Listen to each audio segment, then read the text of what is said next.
అందమైన జంట భాష నాటేడు తెలుగు భాష. అచ్చులతో గణితాలు, హల్లులతో ఒత్తులు, అందమైన ఛందస్సు, సరసమైన సెల్లులకు రగనటి భాష నా తెలుగు భాష.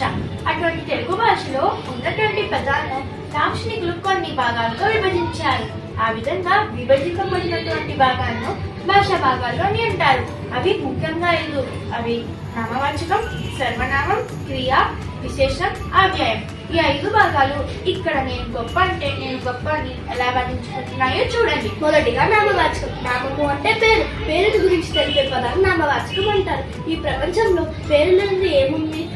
మనుషుల పేర్లు, జంతువుల పేర్లు, ఊర్ల పేర్లు, నదుల పేర్లు, పక్షుల పేర్లు, పూల పేర్లు, ఇలా నేను లేనిది ఏముంది? అందుకని చాలా గొప్ప.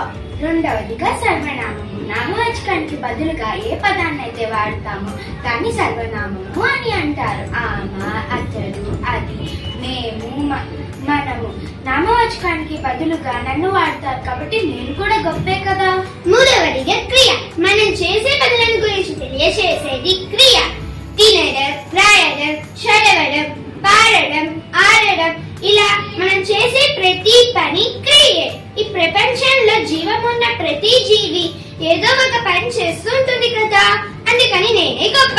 నాలుగోది విశేషణం. నామవాచకం యొక్క గుణాన్ని, స్వభావాన్ని తెలియజేయటమే విశేషణం. మంచి, ఎరుపు, పొడవు, తీయని, ఇలా ప్రత్యేక స్వభావాన్ని, గుణాన్ని తెలియజేసేది కదా గొప్పది. అందుకని నేనే గొప్ప.